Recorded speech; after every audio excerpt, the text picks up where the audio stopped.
Abra a sua Bíblia em Colossenses capítulo 1, versículo 13. Colossenses 1, 13.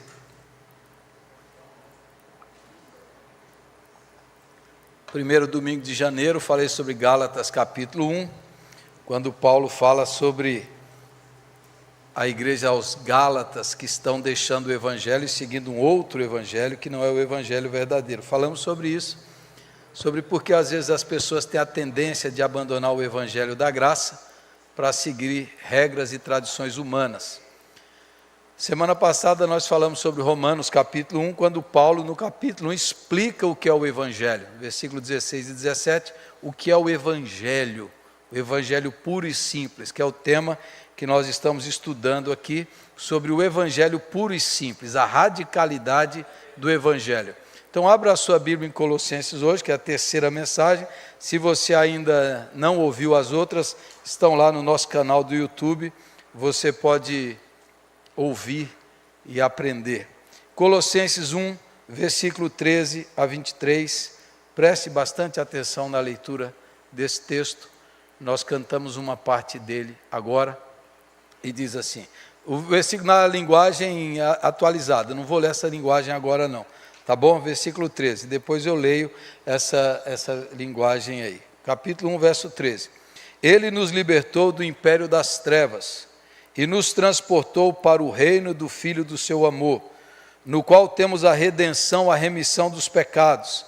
Este é a imagem do Deus invisível, o primogênito de toda a criação, pois nele foram criadas todas as coisas, nos céus e sobre a terra, as visíveis e as invisíveis, sejam tronos, sejam soberanias, quer principados, quer potestades, tudo foi criado por meio dele e para ele.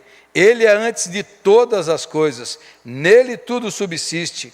Ele é a cabeça do corpo, da igreja, ele é o princípio, o primogênito dentre os mortos, para que em todas as coisas dê a primazia, porque aprove a Deus que nele residisse toda a plenitude, e que havendo feito a paz pelo sangue da sua cruz, por meio dele, reconciliasse consigo mesmo todas as coisas, quer sobre a terra, quer nos céus, e a vós outros também que outrora éreis estranhos e inimigos do entendimento pelas vossas obras malignas, agora porém vos reconciliou no corpo da sua carne, mediante a sua morte, para apresentar-vos perante ele santos, inculpáveis e irrepreensíveis, se é que permaneceis na fé, alicerçados e firmes, não vos deixando afastar da esperança do evangelho que ouvistes, e que foi pregado a toda criatura debaixo do céu, do qual eu, Paulo,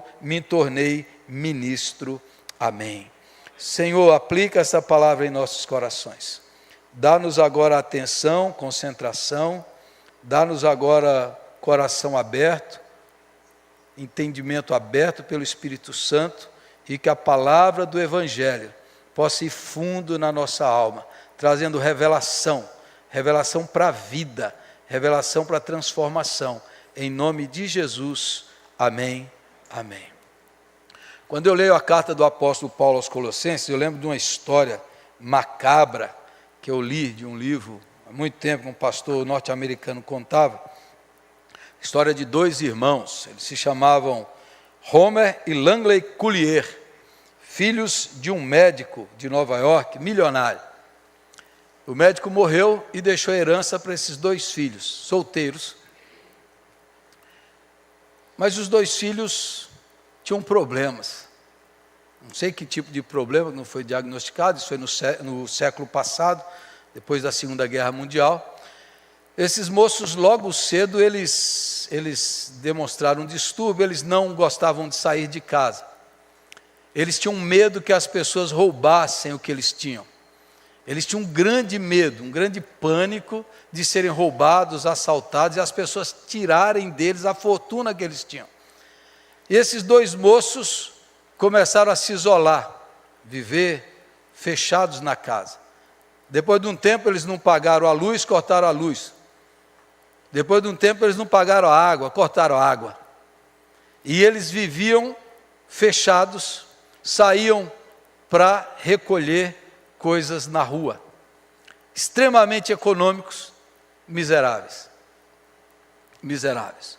Foram se isolando, e depois de algum tempo, e os vizinhos observavam um cheiro mau, depois de alguns anos, vindo da casa, chamaram lá os bombeiros e descobriram que os dois tinham morrido, e ali dentro da casa deles tinha uma montanha de lixo, muito lixo, muito jornal velho, tudo eles acumulavam.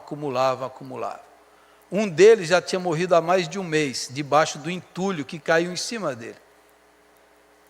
E os outros morreram, o outro também morreu, o outro tinha ficado cego, e morreu também, e o cheiro mau. Isso é história real.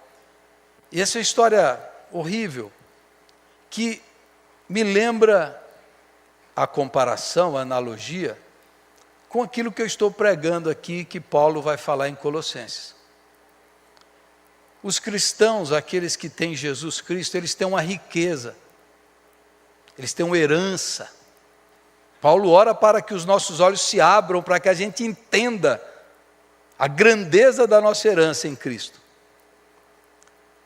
Mas, volta e meia nós abandonamos essa riqueza, não vivemos como herdeiros e filhos, e levamos uma vida de miseráveis, mendigos, atrás de lixo, lixo das tradições e religiões humanas, lixo dessa terra, e não se apropria da riqueza que Cristo conquistou para nós na cruz.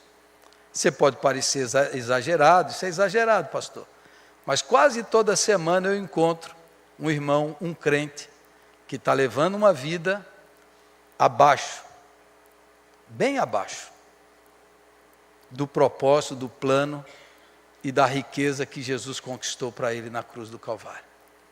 Colossenses é uma carta escrita assim, nesse contexto. Quem plantou essa igreja não foi o apóstolo Paulo, foi um discípulo dele chamado Epáfras. Um irmão que se converteu com o apóstolo Paulo, começou a igreja em Colossos, é o nome da cidade. E a igreja estava indo bem, mas apareceu na igreja de Colossos, como também em Gálatas tinha aparecido outro, surgiu alguns mestres, alguns professores ensinando que o evangelho que Paulo, que Epáfras tinha ensinado para eles, era pouco, não era suficiente. E eles começaram a criar e ensinar uma doutrina que os estudiosos tentam entender, né? Qual que era essa doutrina que estava entrando em Colossos? Qual que era o conteúdo desse ensino? Eu vou mostrar para vocês já um pouco do que estava entrando dentro da igreja. Mas o resumo, eles estavam dizendo: o evangelho que vocês creram não é suficiente. Vocês precisam de algo mais. O Cristo que Paulo prega, que eles pregaram, vocês precisam de algo mais do que isso. Isso aí é básico, vocês precisam de um negócio a mais. E é isso que estava entrando. Aí o Epáfras falou assim: como é que eu vou rebater esse ensino? E o Epáfras soube que Paulo foi preso em Roma. Paulo está preso em Roma. Ele vai para ver como Paulo está, o seu mestre, para ajudar, levar uma oferta, e chegar e falar: Paulo, eu preciso da sua ajuda, eu não sei como responder, eu até sei, mas eu não estou conseguindo confrontar essa heresia. E aí Paulo escreveu essa carta, entregou para Epáfras e falou: Epáfras, chega lá, leva essa carta, mostra essa carta, ensina essa carta, prega essa carta, veja o que é o evangelho para esses irmãos. Então o que estava acontecendo em Colossos? É um negócio de 2000 anos atrás, mas se você analisar bem, eu vou ler com vocês aqui, eu trouxe até a Bíblia na linguagem de hoje para explicar melhor, para você entender melhor a tradução, as palavras, você vai entender que o que estava entrando ali na igreja de Colossos tem muita coisa parecida com o que acontece no nosso meio hoje, entendeu? Tem muita coisa que no meio evangélico, no meio cristão, esses ensinos errados estão entrando no coração das pessoas.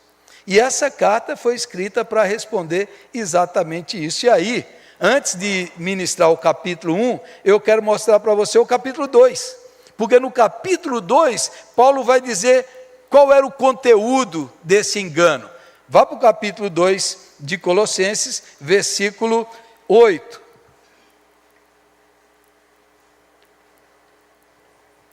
Eu resumi em quatro perigos, 4 enganos que estavam entrando dentro da igreja. Então veja o versículo 8. Ele diz assim, versículo 8 a 10. Tenham cuidado para que ninguém os torne escravos, por meio de argumentos sem valor, que vêm da sabedoria humana. Essas coisas vêm dos ensinamentos de criaturas humanas e dos espíritos que dominam o universo, e não de Cristo. Pois em Cristo, como ser humano, está presente toda a natureza de Deus. Na outra tradução, a plenitude de Deus está em Cristo. Por estarem unidos com Cristo, vocês também têm essa natureza. Ele domina todos os poderes e autoridades espirituais. Qual era o conteúdo desse ensino? Veja bem, Colossos não é uma cidade de Israel, é uma cidade pagã, de cultura grega, domínio político romano, mas tem sinagoga judaica, tem judeus lá. Então, a religião de Colossos, a mentalidade, era uma religião misturada.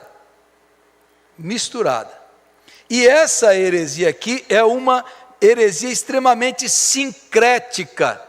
Sincrética é de sincretismo. Sim, é unir credos e crenças diferentes. Então, o que está acontecendo é isso. Então, eles têm o gnosticismo da filosofia grega. O gnosticismo é uma crença de que o conhecimento espiritual vem pela gnose, é um conhecimento secreto, que só os iniciados, e no Império Romano tem muito cultos de mistério, cultos escondidos. Então a crença do gnosticismo é: a matéria é má, o corpo não presta. Entre a terra e o céu, há centenas de seres espirituais, seres angelicais, seres que são demiurgos, que emanam, como se Deus fosse o sol, e os raios do sol são as emanações de Deus, são esses seres. Como é que a gente sabe disso? Por causa dos livros da época, os livros pagãos, os livros escritos, que tem todos esses termos, essa história, e isso entrou lá em Colossos. Entrou em Colossos. Então, qual é esse perigo? Que eu chamaria de gnosticismo, mas também acrescentaria sincretismo. É uma mistura de filosofia grega, sinagoga judaica, religiões de mistério de Roma. Aí você fala assim, e a cultura brasileira? Como que é formada a cultura brasileira, a religiosidade brasileira? Em 1922, a famosa Semana de Arte Moderna, dos poetas e escritores, mais de 100 anos atrás, Semana de Arte Moderna, consistiu na ideia: o que consiste o brasileiro? Qual que é a marca distintiva da cultura brasileira? E aí aqueles pensadores, escritores brasileiros chegaram à conclusão: a cultura brasileira é uma cultura antropofágica.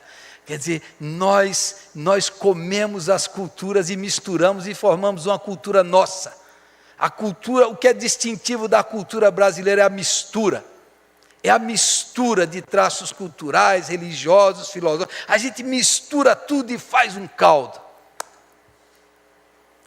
Mistura, sincretismo. A pessoa fala assim: bom, se religião é boa, quanto mais religião eu tiver, melhor.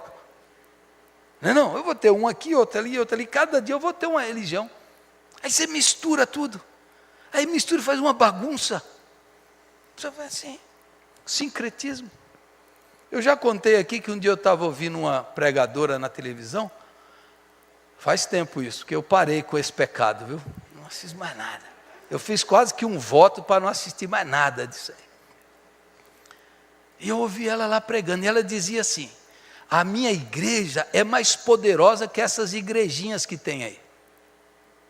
Essas igrejas é tudo fraca. Aqui é poderosa. Se você está com a vida amarrada, Se a coisa não vai, vem aqui que você vai desamar. Sabe por quê? Porque eu conheci os segredos de Satanás. Deus me revelou, eu fui lá no segredo, na intimidade do capeta. E eu descobri, inclusive, a data de aniversário do diabo. E ela estava fazendo uma campanha, porque ela diz, o diabo nasceu no mês de agosto. Olha aí quem nasceu em agosto, hein? E aí ela falou, a campanha forte é do mês de agosto. No mês de agosto a gente vai acabar com o poder dele, que a gente vai lá na raiz. E essa mulher pregava e era uma mistura. Você não sabia se aquilo era cristianismo, se aquilo era religiões afro. Você não sabe. E as pessoas vão lá porque não percebem. E ela está criando coisas, misturando. Eu já ouvi no rádio, se alguém me contasse, eu ia dizer, não acredito, mas eu ouvi com esse ouvido aqui. Um pastor fazendo uma campanha no rádio e falou assim, vem aqui fazer a campanha para trocar o seu anjo da guarda.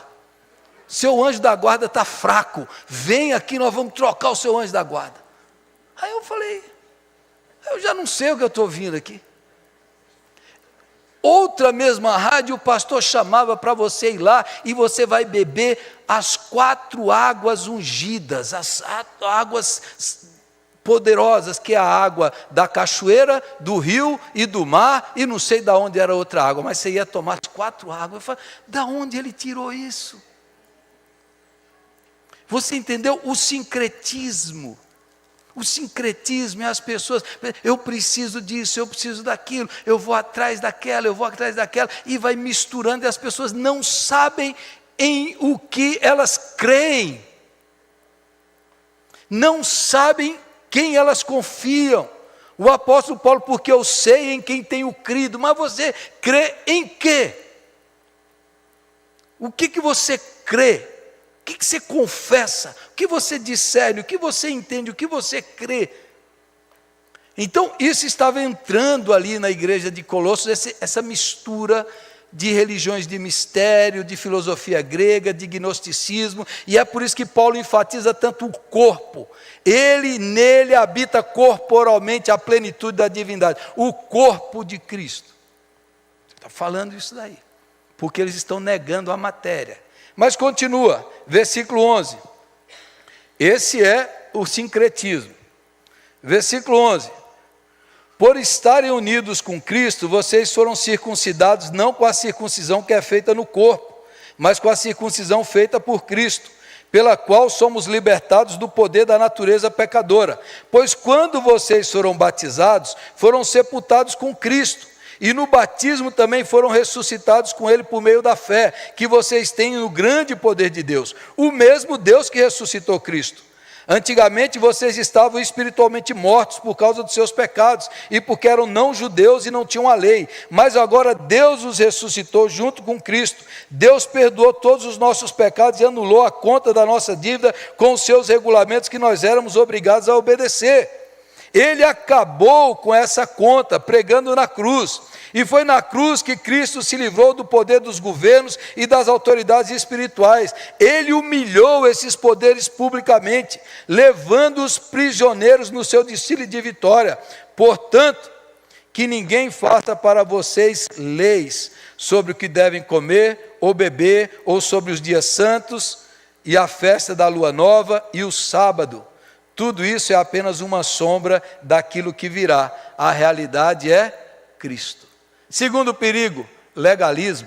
Observe, filosofia grega, sinagoga judaica. Sinagoga judaica, para ser um judeu, de verdade, você tem que circuncidar, você tem que guardar o sábado, você tem que ter as leis de alimentos dietéticos, você não pode comer esse tipo de coisa, vocês têm que ter essas observâncias dos dias, das festas religiosas, tem que seguir tudo isso. Isso é um outro perigo que está entrando lá. O que é o legalismo? O legalismo é a tendência humana de acreditar que se você cumprir regras, você cumprir regulamentos, você vai ganhar o favor de Deus. E você é salvo pelo cumprimento dessas regras, dessas leis, dessas coisas. É assim que você ganha o favor de Deus. E Paulo diz que essas ordenanças, tudo isso aqui já acabou em Cristo. E os nossos pecados já foram pagos na cruz. que ninguém mais pode nos condenar nem nos acusar, que nós já morremos para esse tipo de regulamento humano, tradição humana, e nós vivemos espiritualmente em Cristo, nós estamos em Cristo. Então ele diz: ninguém seja o juiz de vocês, ninguém julgue vocês, ninguém humilhe vocês. No início ele fala: ninguém escravize vocês. Legalismo. Um dia um pastor aqui de Botucatu falou: até que eu gostaria que você pregasse na minha igreja, mas na minha igreja não pode pregar de barba, você tinha que tirar a barba. Mas meu mal tenho barba. Foi, mas é tão pequeno. Ele falou: não, mas não pode. Ele falou: mas onde está isso na Bíblia? Eu falei: não está, mas é a tradição da igreja. Se for assim lá, ninguém vai te ouvir. Regulamentos humanos, regras humanas. No tempo que eu ouvia rádio e pregador de rádio, não ouço mais, só ouço a nossa rádio, gosto da nossa rádio Maranata, aí você pode ouvir, e outras, tem outras muito boas aí, é verdade. Mas no tempo que eu ouvia, tinha um pregador que dizia assim: meus irmãos, e essas mulheres que usam batom, que cortam o cabelo, elas vão para o céu? Eu ouvia isso, e o povo gritava: não. Para onde elas vão, irmão? Para o inferno. O povo gritava. Eu ouvia isso. O legalismo é isso. O legalismo é essa coisa de você achar que compra o favor de Deus com regras e regulamentos. Paulo diz: vocês ressuscitaram com Cristo. Vocês estão numa dimensão nova. A natureza carnal de vocês que seguem essas regrinhas foi crucificada, foi morta. Agora vocês seguem o Espírito que guia vocês na consciência, que escreveu a lei de Deus no coração de vocês. Vocês não precisam mais seguir essas regras do homem, essas leis que o homem cria, essa escravidão que as pessoas colocam, esse jugo pesado que Jesus diz dos fariseus. Vocês colocam um jugo que vocês não obedecem e nem tocam, mas vocês colocam nas costas dos homens. Quanto crente doido a gente conhece? Você conhece algum, não? Ele fica doido, irmão, ninguém aguenta um jugo desse, um peso desse, uma cobrança dessa, um medo, ninguém aguenta isso. Quando eu era novo convertido, é um perigo. Eu estou falando, se eu não tivesse a revelação da graça e do Evangelho, eu teria ficado doido. Você fica doido, porque você está querendo aprender, e você vai aprender de um pregador, de um pastor, e você tem muita sede. Se você não entender o Evangelho, você vai para o hospício. Aí eu ouvi lá um vídeo, o cara dizia, naquela época, nos anos 90, tudo do crente era nova era. Aí eu tinha uma sandália, um chinelo Raider, que tinha uns furinhos embaixo, e o cara dizia que aqueles furinhos eram do diabo, para sugar a sua energia, e crente que é crente não podia usar aquele chinelo, e aí tudo era o diabo, ele estava em todo lugar, tudo que você pensava estava o diabo lá, você não podia fazer nada disso, que o diabo está lá, você fica louco. Conheci uma irmã, viajou, foi para a Disney, comprou as coisas. Aí veio um pregador na igreja e falou: a Disney é de Satanás. A irmã tinha gastado uma fortuna nos produtos, rapaz, tudo caro. Aí fez aquela montanha de produto de qualidade e tacou fogo em tudo.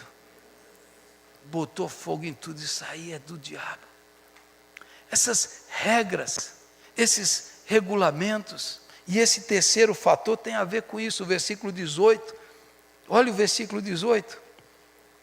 Não deixem que ninguém os humilhe, afirmando que é melhor do que vocês, porque diz ter visões, e insiste numa falsa humildade na adoração de anjos. Essas pessoas não têm nenhum motivo para estarem cheias de si, pois estão pensando como qualquer outra criatura humana pensa. Elas não estão ligadas a Cristo, que é a cabeça. Cristo controla o corpo todo, alimenta e mantém unido por meio das juntas e ligamentos, e assim o corpo cresce como Deus quer que cresça. Terceiro perigo, Paulo está falando, estava lá, misticismo.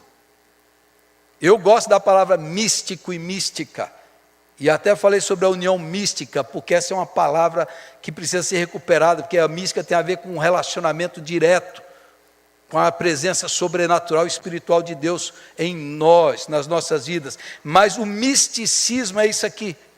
Esse pessoal falava de anjo, conversava com o anjo, adorava os anjos, falava que os anjos estavam ali em todos os lugares, e esse pessoal falava de visões, falava das visões que eles tinham, tinha uma falsa humildade, era cheio de misticismo.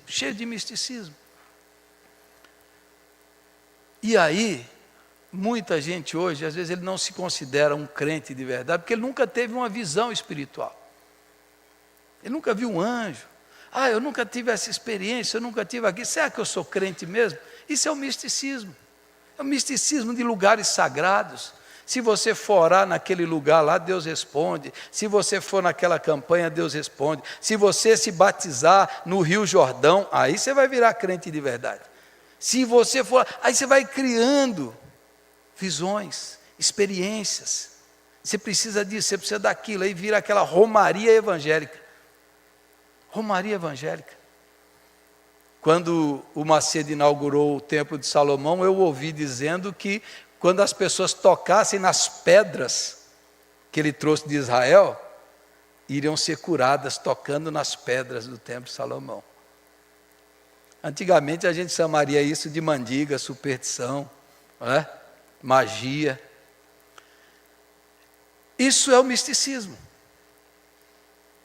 Eu creio em experiências espirituais. Uma irmã há pouco tempo me contou que no momento aí de grande crise, alguém no momento de oração, alguém próximo teve uma visão de um anjo. E essa visão a confortou, ajudou e a fortaleceu. E eu creio que os anjos de Deus estão aqui.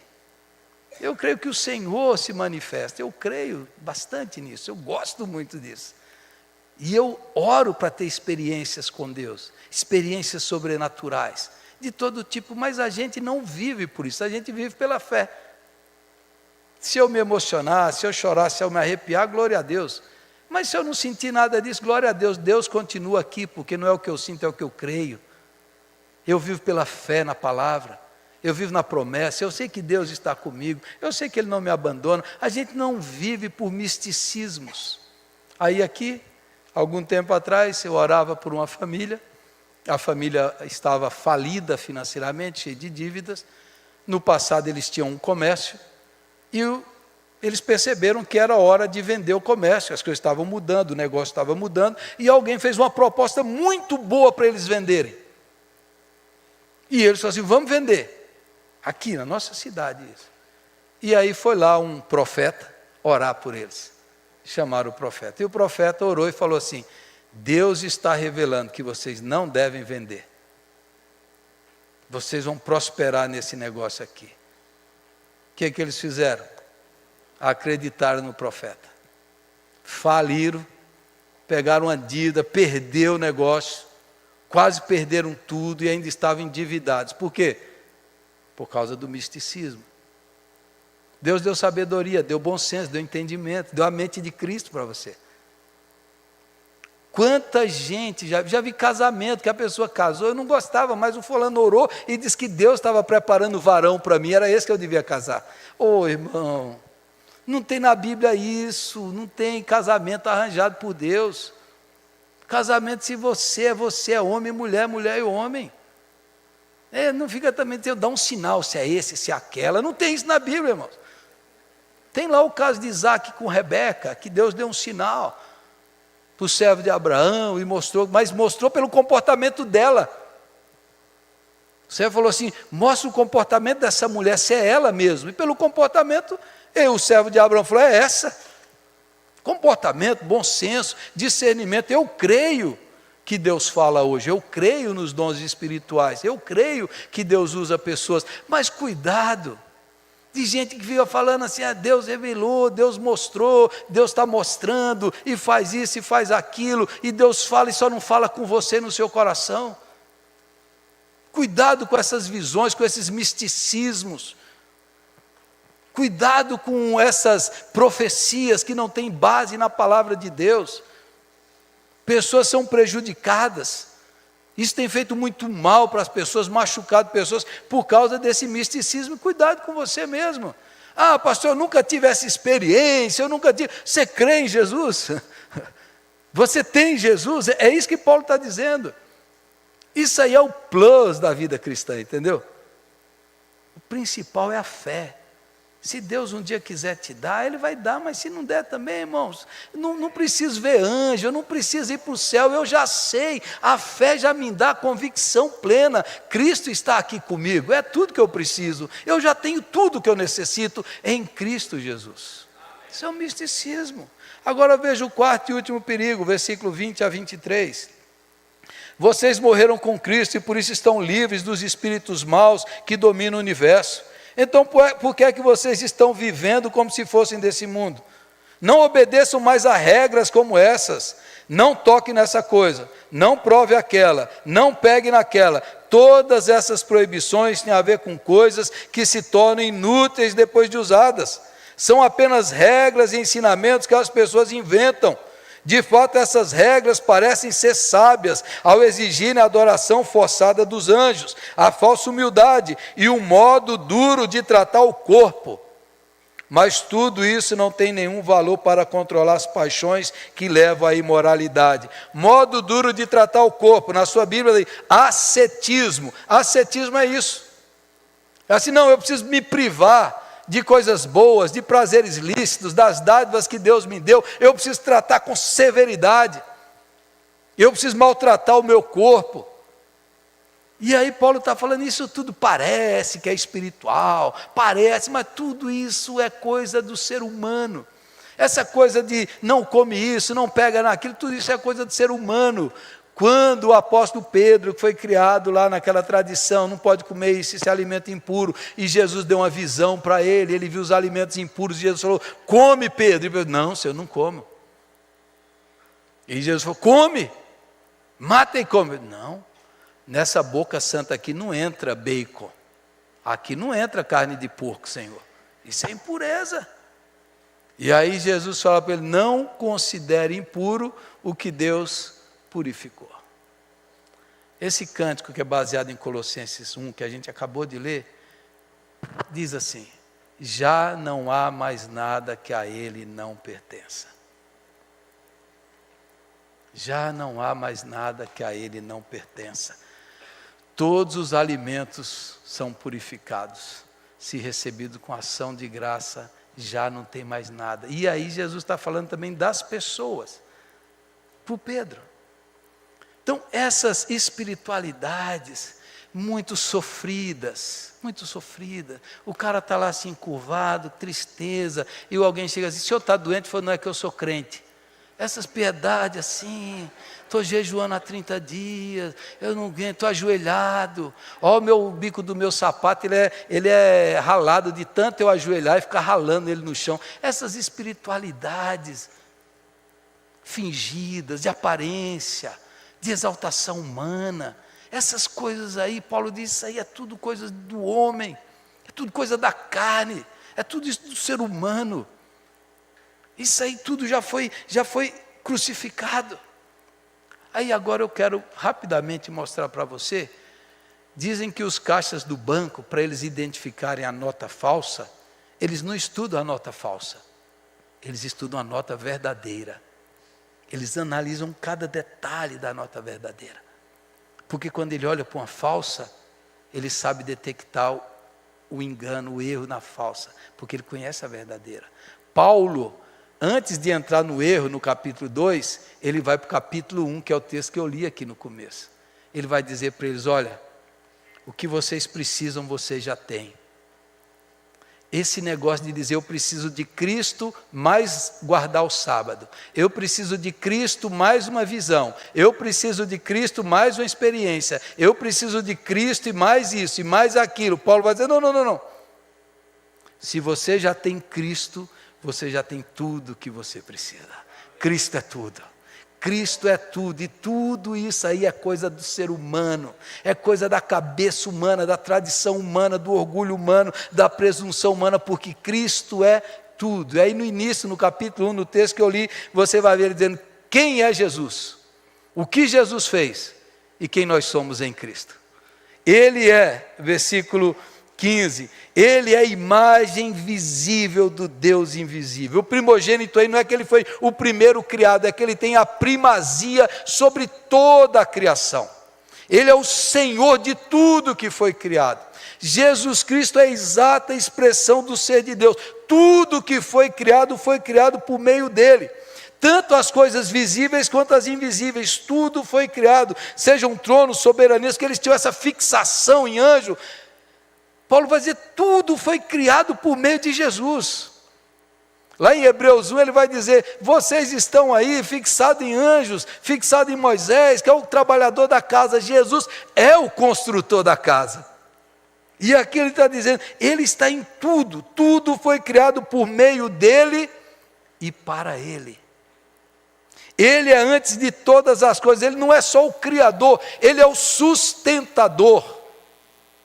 Você está respirando hoje, porque Cristo sustenta você.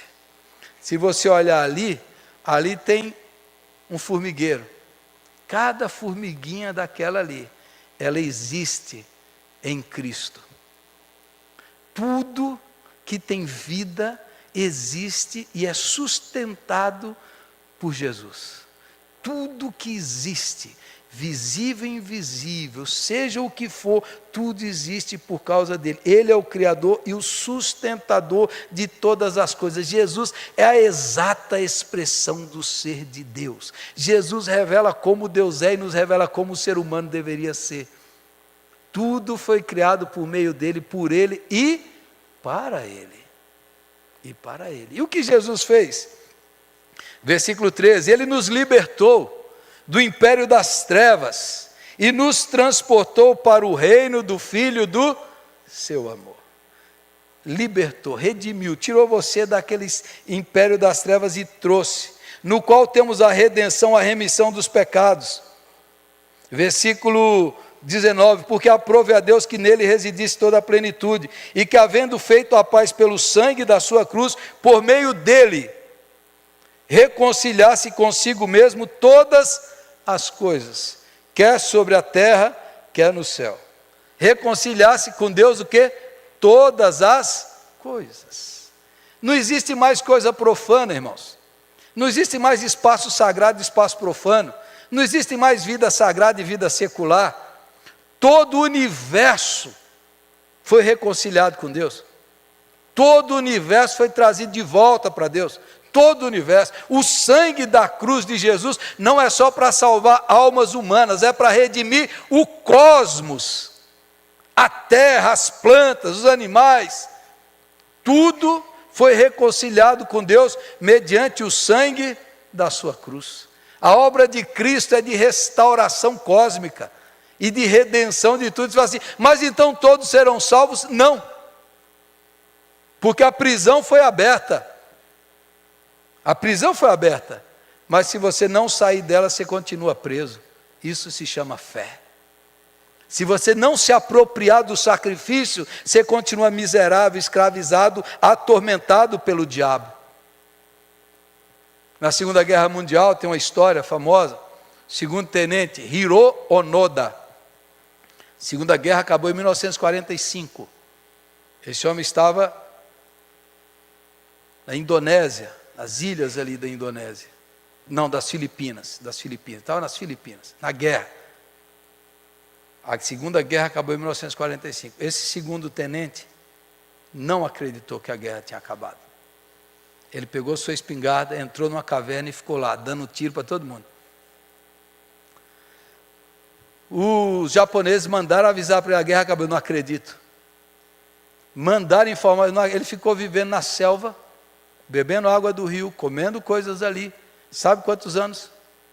29 anos. Em 1974, o antigo comandante dele mandou uma ordem, veio lá e mandou a ordem para encontrar com ele e falar para ele, a guerra acabou, cara.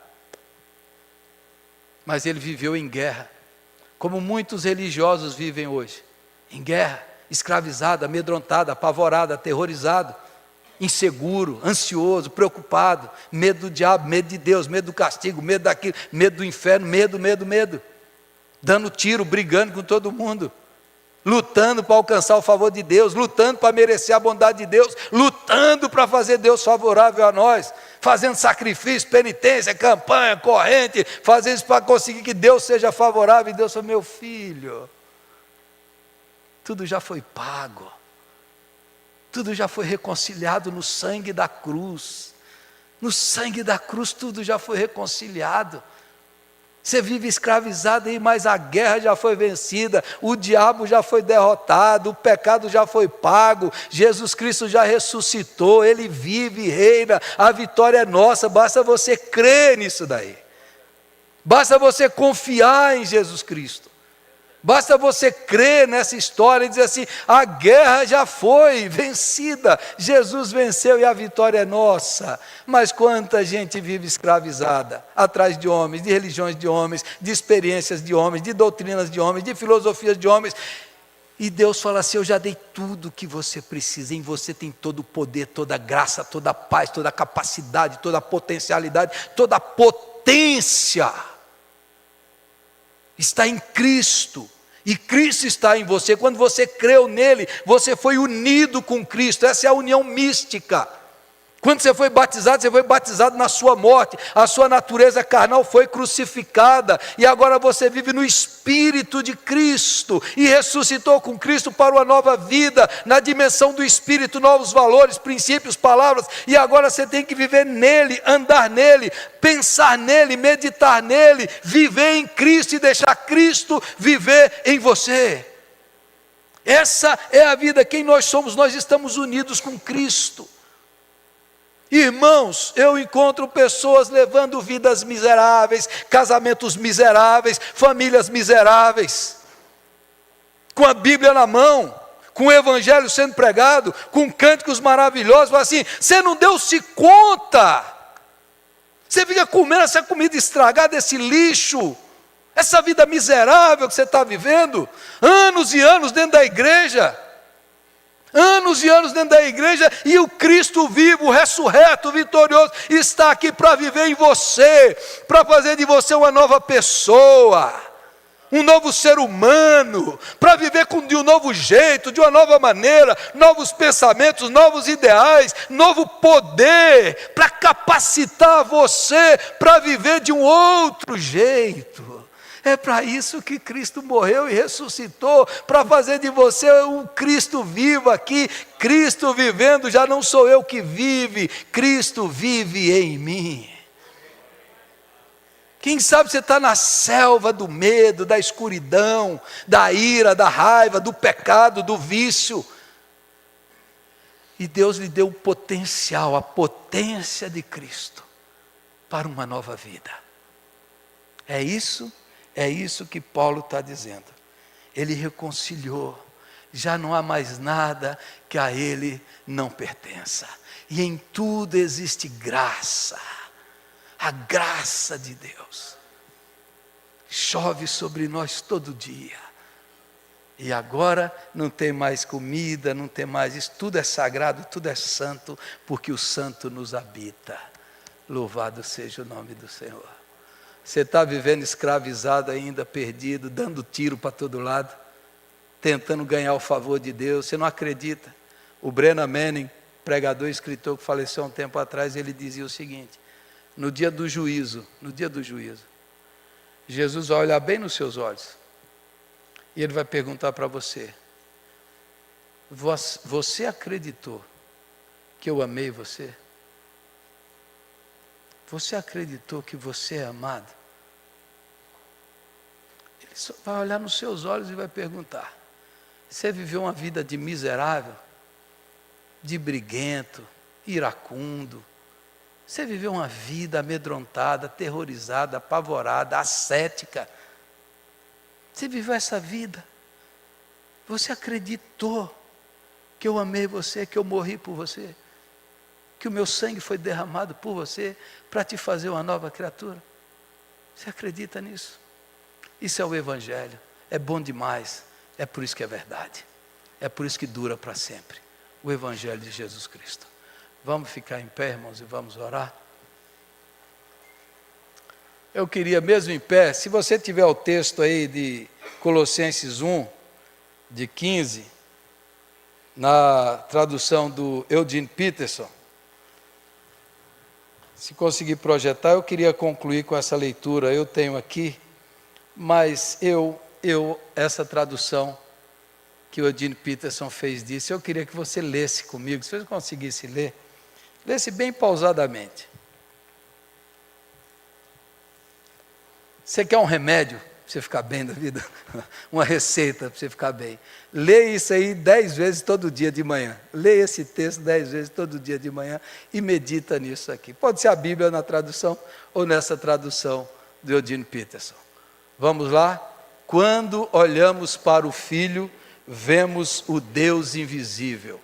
Olhamos para o Filho e vemos o propósito original de Deus em toda a criação. Pois tudo, absolutamente tudo, acima e abaixo, visível e invisível, e todas as hierarquias dos anjos, tudo começou nele, e nele encontra propósito. Ele estava lá antes que tudo viesse à existência, e Ele tudo mantém até o presente momento. E no que diz respeito à igreja, Ele a organiza e mantém unida, assim como a cabeça dirige o corpo. Ele foi supremo no princípio, e abrindo a vitória da ressurreição, será supremo no fim. Do princípio ao fim, Ele está lá, elevado acima de tudo e de todos. Ele é tão sublime que tudo que é de Deus encontra um lugar apropriado nele, sem nenhum conflito. Além disso, todas as peças quebradas e deslocadas do universo, pessoas e coisas, animais e átomos, estão agora consertadas em vibrante harmonia, tudo por causa de sua morte, de seu sangue derramado na cruz. Aleluia. Sim, Jesus, sim, Jesus. Sim, Senhor. Jesus é tudo. Jesus é tudo que eu preciso. Jesus é tudo que os meus filhos precisam. Jesus é tudo que essa igreja precisa. Jesus, Tu és tudo que o casamento precisa. Nós precisamos de Ti, Jesus.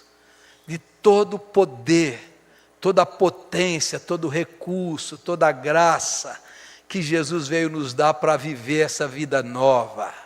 Essa vida maiúscula, essa vida exuberante, essa vida linda e gloriosa, essa vida livre das tradições, das religiões, dos enganos, das filosofias vazias, das competições humanas. Jesus, pelo sangue derramado na cruz, nos reconciliou com Deus e nos fez viver uma nova vida, uma nova história. Jesus bendito, abre os nossos olhos para entendermos a grandeza da nossa herança, a grandeza do nosso chamado, a grandeza do Teu propósito. Abre os nossos olhos para que possamos discernir tudo que o Senhor conquistou para nós naquela cruz. Nos liberta da religião, da religiosidade, da filosofia, do misticismo, do legalismo, da barganha, da troca, da consciência escravizada, da mente apequenada, da consciência fragilizada pelas coisas desse mundo. Abre os nossos olhos, ó Deus, para entender a grandeza da reconciliação efetuada na cruz do Calvário, que agora já não há mais nada que a Ti não pertença, e que em tudo existe graça, graça de Deus. Oh Jesus, que coisa gloriosa, que mensagem maravilhosa, que verdade linda, que texto extraordinário. Tudo subsiste nele e tudo é para ele. A nossa vida, que a nossa vida esteja focada em Cristo, não nos meus sentimentos, não nos meus defeitos, não nos meus pecados, que a gente não fique olhando para ninguém, mas que ao amanhecer e ao anoitecer, ao abrir os olhos e ao fechar os olhos, Cristo seja o nosso foco, o nosso alvo, o nosso pensamento. Jesus seja o nosso remédio, a nossa saúde, a nossa alegria, a nossa esperança. Que Cristo povoe e encha a nossa mente e o nosso coração, Jesus amado. Que a saúde de Cristo dê saúde para os ossos. Que a saúde de Cristo, a vida de Cristo, a paz de Cristo expulse o medo. Que a presença do Cristo ressuscitado traça essa alegria gloriosa para cada um. Oh, Jesus bendito, faz isso em nós. Faz isso em nós, que a gente possa amar a Cristo e nada além de Cristo. Que tudo que a gente tem, a gente receba como graça de Cristo e bondade dEle. Mas que Ele seja o centro, cabeça, o alicerce, a raiz e o fundamento. Jesus Cristo nosso Senhor. Amém. E amém, amém.